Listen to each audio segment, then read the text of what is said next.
Hello my dear students, welcome back to my channel Ulhaq classes. Welcome to another video. तो अभी हमारा chapter चल रहा है साउंड. तो इसका आज हमारा लेक्चर नंबर 4 है, जिसमें सबसे पहले हम अपना टॉपिक कवर करेंगे साउंड वेव्स और लॉन्गिट्यूडनल वेव्स. जो ये हमने छोड़ दिया था, हमने पहले कैरेक्टरिस्टिक्स कवर किए हैं, उसके बाद हम ये वाला कवर कर रहे हैं. ठीक है, साउंड वेव्स और लॉन्गिट्यूडनल वेव्स.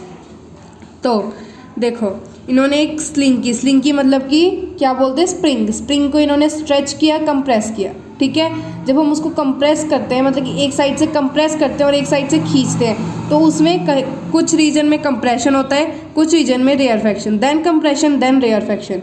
ठीक है ना, मतलब कि एक साइड से उसने उसको पुश किया और एक साइड से उसने उसको पुल किया, मतलब कि एक साइड से खींचा और एक साइड से उसको दबाया. तो हमारे पास रीजन्स आ गए कंप्रेशन के और रेयरफेक्शन के. ठीक है ना.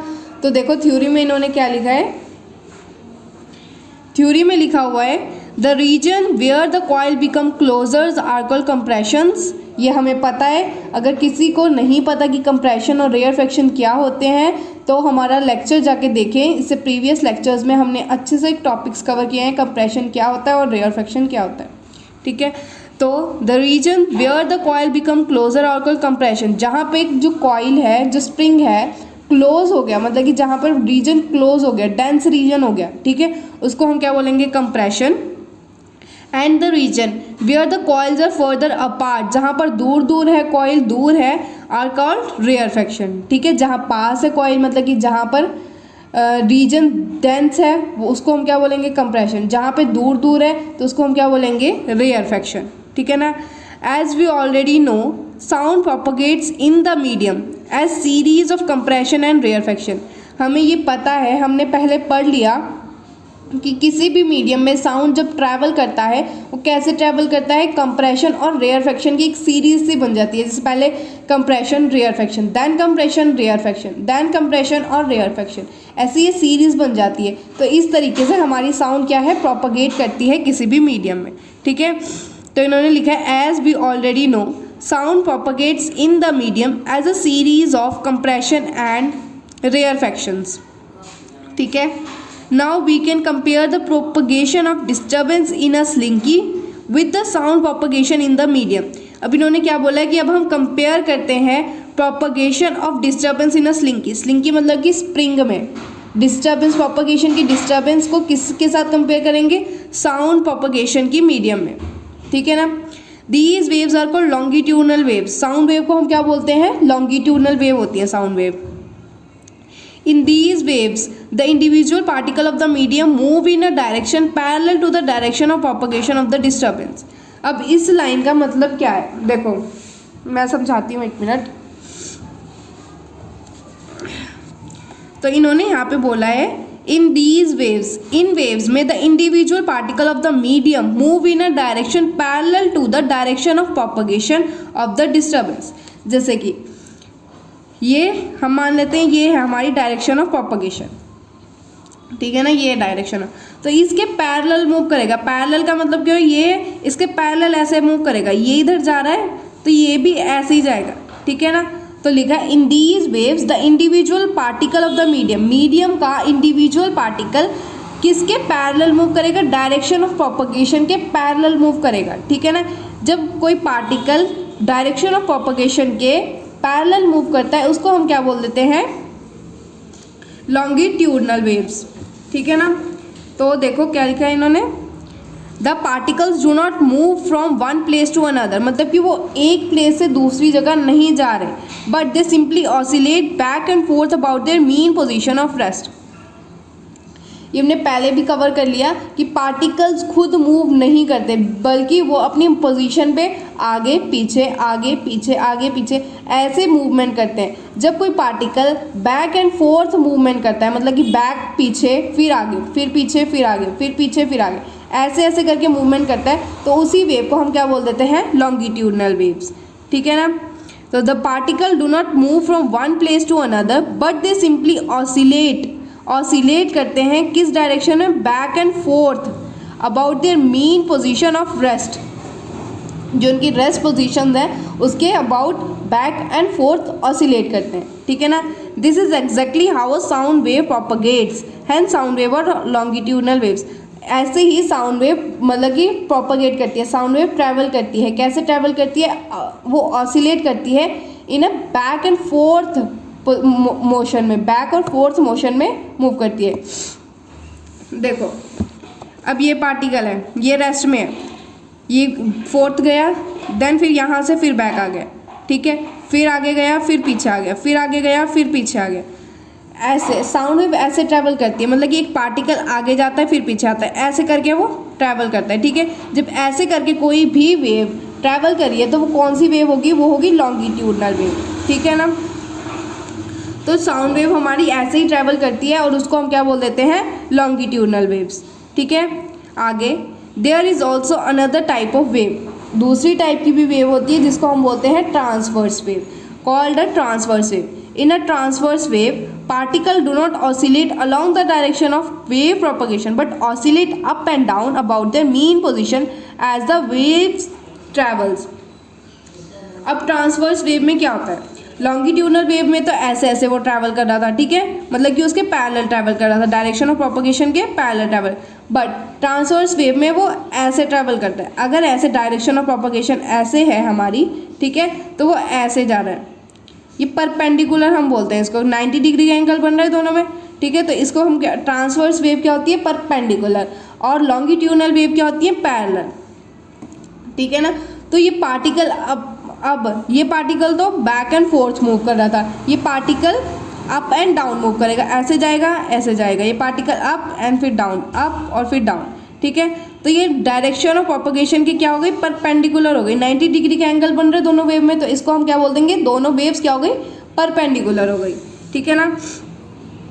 तो देखो क्या बोला इन्होंने, in a transverse wave, transverse wave में particles do not oscillate along the direction of wave propagation, उसके अलोंग मतलब कि ऑसिलेट नहीं करते, but oscillate up and down. Oscillate कैसे करते हैं? Up and down, up and down about their mean position as the wave travels, ठीक है। Thus a transverse wave is the one in which the individual particles of the medium move about their mean position in a direction perpendicular to the direction of wave propagation, ठीक है ना। Longitudinal wave कैसे travel करती है? Parallel. और transverse wave कैसे travel करती है? परपेंडिकुलर, ठीक है ना।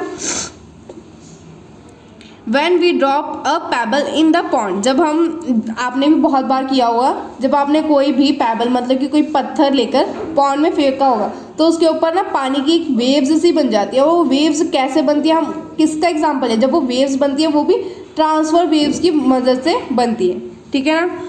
When we drop a pebble in the pond, जब हम कोई पत्थर को पॉन्ड में फेंकते हैं, the wave you see on the water surface, हमने देखा है कि उसमें वेव्स बन जाती है, is an example of transverse wave. किसका एग्जाम्पल है वो? ट्रांसवर्स वेव का, ठीक है।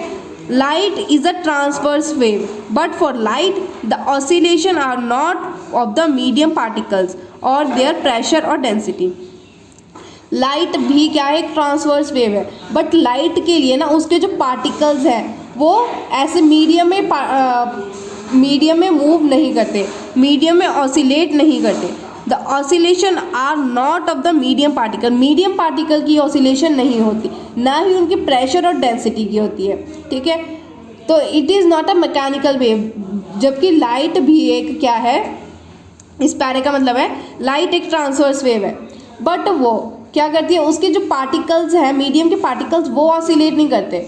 अब ये कैसे ऑसिलेट करती है? कैसे वो ट्रांसवर्स वेव बनी है? लाइट कैसे ट्रांसवर्स वेव है? ये हमारे सिलेबस में नहीं है, ठीक है ना। बस आपको इतना ही उन्होंने दिया हुआ है कि light is a transverse wave, light है तो ट्रांसवर्स वेव, बट लाइट के लिए ना उसके मीडियम के जो पार्टिकल्स हैं वो ऑसिलेट नहीं करते, ठीक है। अब वो कैसे ऑसिलेट करती है ये हमारे सिलेबस में नहीं है, ठीक है ना।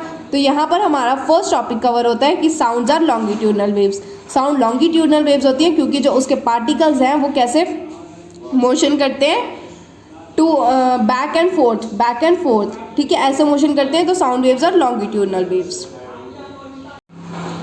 और अब हमारा नेक्स्ट टॉपिक है speed of sound in different media. Like sound की स्पीड क्या होती है डिफरेंट मीडियम में, ठीक है। Sound propagates through a medium at a finite speed. Sound किसी भी मीडियम में जब ट्रैवल करती है वो एक फाइनाइट स्पीड से करती है। फाइनाइट मतलब कि उसकी एक वैल्यू है, इनफाइनाइट हो जाता है कि उसकी वैल्यू ही नहीं पता, बहुत तेज़ी से जा रही है तो उसको हम बोल देते हैं इनफाइनाइट। बट साउंड की जो स्पीड है वो फाइनाइट है, मतलब कि हमें पता है, पता लगा सकते हैं हम उसका कि उसकी स्पीड कितनी है, कि कोई साउंड कितनी स्पीड से ट्रैवल कर रहा है। तो sound propagates through a media at a finite speed पे ट्रैवल करता है। The sound of a thunder is heard a little later than the flash of light is seen. इसका मतलब क्या है, जब बिजली कड़कती है, ठीक है, थंडर मतलब कि बिजली कड़कना, तो उसकी साउंड, जब बिजली कड़कती है उसकी साउंड हमें बाद में सुनाई देती है, पहले उसकी हमारे पास लाइट पहुंच जाती है, ठीक है ना। The sound of thunder is heard a little letter, मतलब कि बाद में सुनाई देती है, पहले उसकी हमारे पास क्या आती है, पहले हमारे पास लाइट आती है उसकी। Then the flash of light is seen, ठीक है। So we can make out that sound travel with the speed which is much less than the speed of light. इससे हम पता लगा सकते हैं कि साउंड जब ट्रैवल करता है तो उसकी स्पीड बहुत कम होती है। किससे कम होती है, स्पीड ऑफ लाइट से। स्पीड ऑफ लाइट की स्पीड बहुत ज़्यादा होती है as compare to speed of sound, ठीक है। स्पीड ऑफ साउंड की स्पीड क्या होती है, बहुत ज़्यादा कम होती है। So we can make out that sound travel with the speed which is much less than the speed of light. Speed of light से much less होती है, ठीक है ना। The speed of sound depends on the properties of medium through which it travels. Speed of sound किस पे depend करता है, मीडियम की प्रॉपर्टीज़ पे कि वो किस मीडियम से ट्रैवल कर रही है, ठीक है ना। You will learn about this dependence in higher classes. The speed of sound in a medium depends on temperature of the medium. Speed of sound किस पे डिपेंड करता है, टेम्परेचर, मीडियम का टेम्परेचर क्या है। The speed of sound decreases when we go from solid to gaseous state. Speed of sound क्या करता है, डिक्रीज करता है। जब हम सॉलिड से लिक्विड टू गैस जाते हैं तो हमारा स्पीड ऑफ साउंड क्या करता है, डिक्रीज करता है, ठीक है। इन एनी मीडियम, किसी भी मीडियम में, as we increase the temperature, जब हम किसी भी मीडियम में टेम्परेचर को इंक्रीज करेंगे, the speed of sound increases, speed क्या हो जाएगी, इंक्रीज, ठीक है। किसी भी मीडियम में का अगर हम टेम्परेचर इंक्रीज करते हैं तो स्पीड ऑफ साउंड भी क्या हो जाएगी, इंक्रीज हो जाएगी। जैसे इन्होंने एग्जांपल दी है, speed of sound in air is 331 metre per second at 0 degree Celsius, ठीक है। जैसे ही हमने उसका टेम्परेचर बढ़ाया 22 डिग्री सेल्सियस कर दिया, पहले हमारे पास जो स्पीड ऑफ साउंड थी वो थी 331, मतलब 331 मीटर पर सेकेंड। अब बाद में जब हमने उसका टेम्परेचर बढ़ाया तो कितनी हो गई, 344 मीटर पर सेकेंड, ठीक है ना। मतलब क्या है, टेम्परेचर बढ़ाया हमने तो स्पीड भी बढ़ गई, ठीक है ना। तो इसका मतलब ये है, in any medium as we increase the temperature, जैसे जैसे हम टेम्परेचर को इंक्रीज करेंगे स्पीड ऑफ साउंड भी क्या हो जाएगी, increase. The speed of sound at a particular temperature in various media are listed. ये नीचे दिया हुआ है कि कौन कौन से मीडियम में कौन कौन कितनी कितनी स्पीड होंगी। इसको आपको याद करने की ज़रूरत नहीं है, बस यहाँ पर हमारा ख़त्म हो गया speed of sound in different media. इसका क्या है, बस एक मेन है, सबसे पहले कि जो आपके पास बिजली जब कड़कती है उसकी साउंड बाद में सुनाई देती है, पहले हमारे पास फ्लैश आ जाती है उसकी। तो इससे मतलब हम क्या लगा सकते हैं कि जो स्पीड ऑफ साउंड है वो मच लेस है स्पीड ऑफ लाइट से, ठीक है ना। एंड दूसरा, स्पीड की साउंड डिक्रीज करती है जब हम सॉलिड टू गैसेस जाते हैं, मतलब कि सॉलिड से लिक्विड एंड देन फिर गैस जाते हैं तो स्पीड ऑफ साउंड डिक्रीज करती है, ठीक है ना। और speed of sound is directly proportional to temperature होती है, मतलब कि जैसे जैसे हम अपना टेम्परेचर बढ़ाएंगे स्पीड ऑफ साउंड भी बढ़ेगा, ठीक है ना। आज के लिए बस इतना ही, हमने 2 टॉपिक अपने कवर किए। Thank you for watching and don't forget to like, comment, share and subscribe my YouTube channel Ulha classes. Thank you so much.